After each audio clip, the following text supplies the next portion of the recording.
flip, cast observer, power set, mixture set. Engine instruments, nav instruments, performance instruments. Fuel cap to secure. Passenger checked, radio call complete.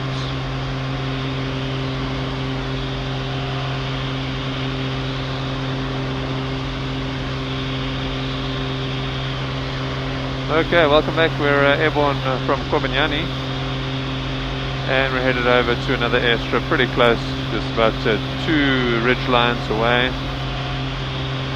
and we're headed there to drop off some more passengers. So we'll take you along and talk you through some of the things that I'm seeing and doing. We got a little bit of weather around today, not too much, but some low clouds here and there that are sometimes making the direct route in a little more tricky, but it looks like it's all doable so far. So I am coming up to this ridge, and I'm just going to get as close as I can comfortably to it, and then parallel it so that my ridge crossing will be a little easier. This is not necessarily classified as a ridge crossing, or like what we think of as a normal ridge crossing, because I've got a lot of margin here, and I'm not I'm making my way through with a fair bit of extra altitude and space between the clouds. I'm not going fully into my normal terrain mode for this, because I can get through here without too much of a problem. Alright, I'm past this ridge, and now I'm heading for the one over there in front of me, and Lebakeng is found right at the bottom of that, so we've got a huge descent once we cross this next ridge. So what we always have when we approach Lebakeng is this big descent where we, as soon as I'm over that ridge, I'm basically overhead Lebakeng, and then we've got a couple of 1,000 foot to descend. So it normally takes a couple of circling descents to get the right height over Lebakeng.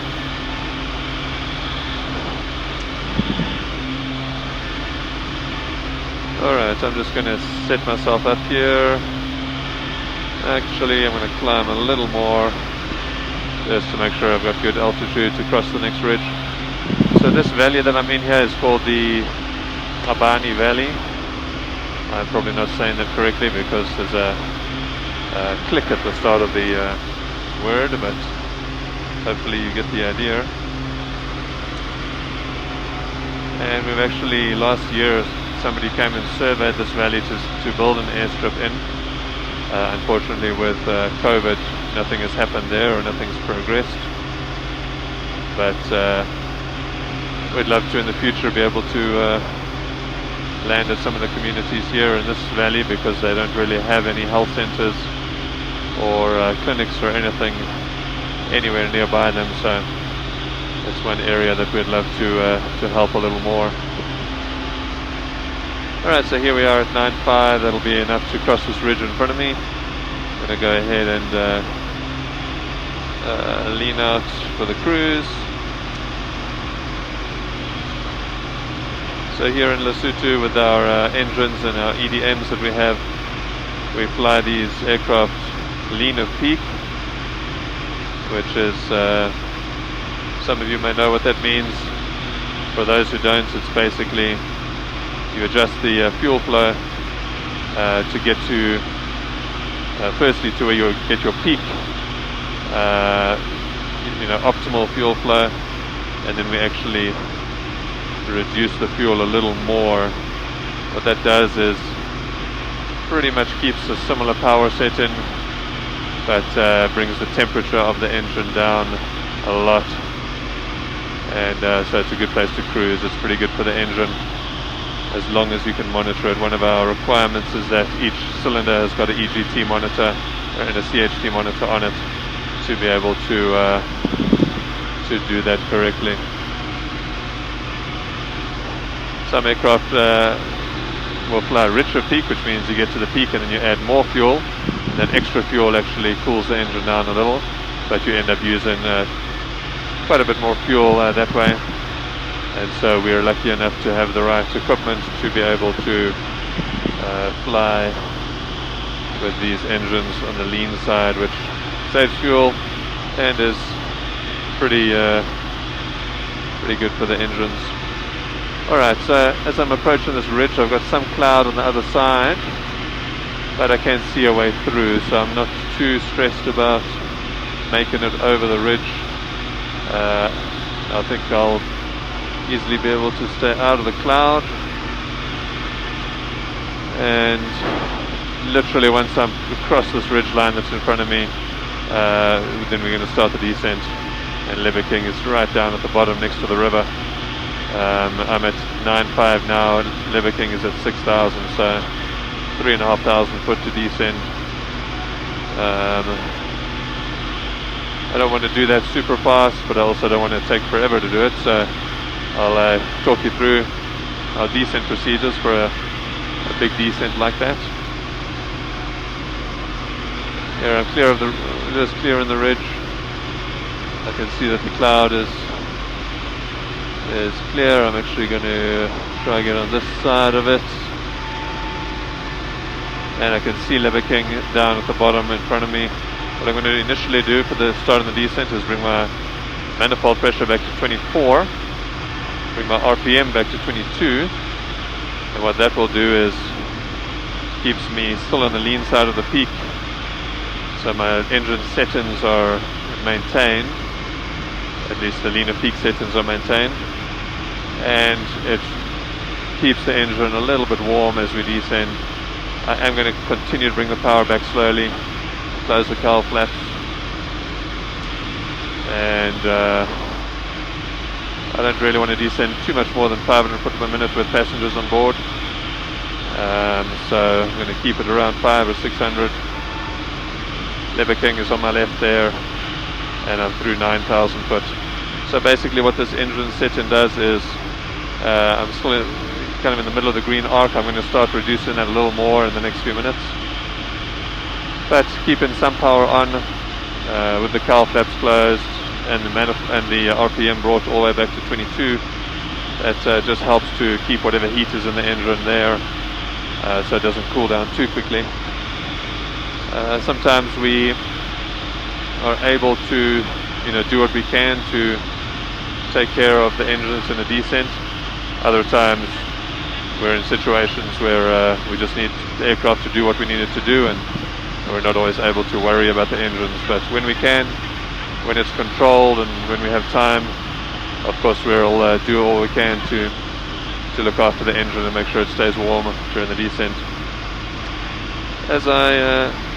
What I'm going to do is just keep my I'm going to keep this EDM set to one of the coolest cylinders. So that's at 322 now. That's my cylinder head temperature. Ideally I'd like to keep it at or above 300 for the descent, but I'm not going to be super concerned if it goes below that, because I also don't want to be having too much power on and making my airspeed too fast in the descent. So we kind of have to balance all these things together and take care of the engine, take care of the airframe. Sometimes those things are not 100% lined up. Sometimes those are opposing. For example, if we descend with a lot of power on, it makes our airspeed fast, and that's in a descent that's turbulent. It's not going to be good for the airframe, so got to find a good balance between all of that. Okay, I'm circling descent over Kobanyani here, over Lebakeng through 8,000 foot, so I've got 2,000 more to go. While I do that, I'm going to brief on the airstrip. So this is 1,800 foot long. It is at just over 6,000 foot altitude. It's got a 2% slope, and it is dirt. We've had some rain, so expecting a little bit of softer mud today. Usually there's enough gravel or rocks on this runway that is not too much of a concern, except at the top end. So I'm most likely going to be landing on the bottom end of the airstrip, and going to be as slow as I can by the time I get to the soggier parts. 7.5, this is going to be good enough height for me to inspect the runway. So I've got clear runway, no animals, condition looks good. This time of year I'm expecting a bit of grass and weeds on the runway, but provided I can see it well enough, and that is fine. So I'm going to inform the flight follower that I'm landing, get my mixture, my prop back to 24, selector is on the left still, and my aux pump is off. That's my first checklist item. The river is nice and full, it's really cool. We actually, the reason I'm coming here today is because one of the bridges got washed away, and they're not able to get these nurses to this clinic.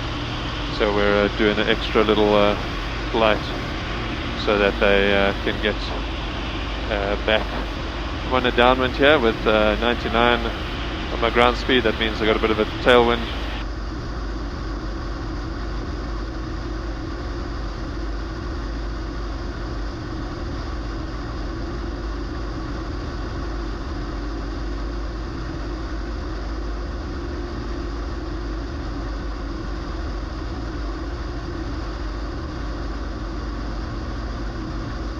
Alright, so my airstrip wind lasso is brief. My abort is down and braking by the second marker. If I'm not down and braking by the second marker, I will abort.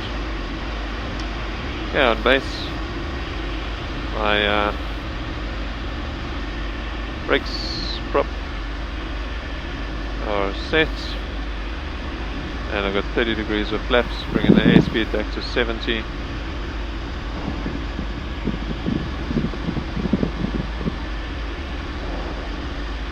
As I'm expecting a little bit of a softer surface, I'm going to just remember that I don't need to be as hard on the brakes. I don't want to be skidding on the mud, so I'll let the aircraft keep its direction. Soft braking on an uphill, that should benefit me for sure. So just don't want to go through any soft mud and then be braking aggressively. Turning on to final approach here, my flaps are going into full and my cowl flaps are closed, which gives me a green light for landing.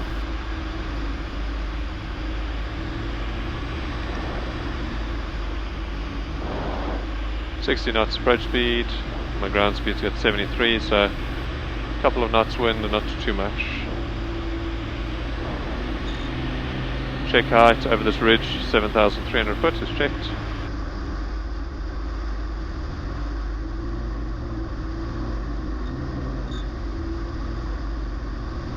Approach is stable, 75 knots, a little bit of wind.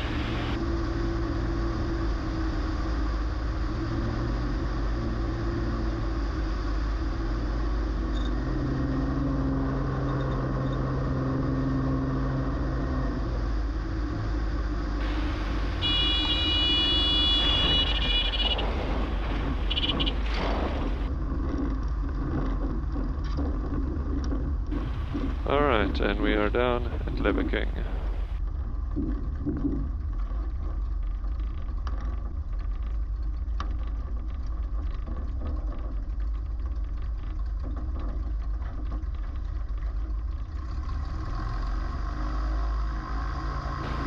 Report to the flight follower, lights off, 134 on my fuel, avionics off, and shut down.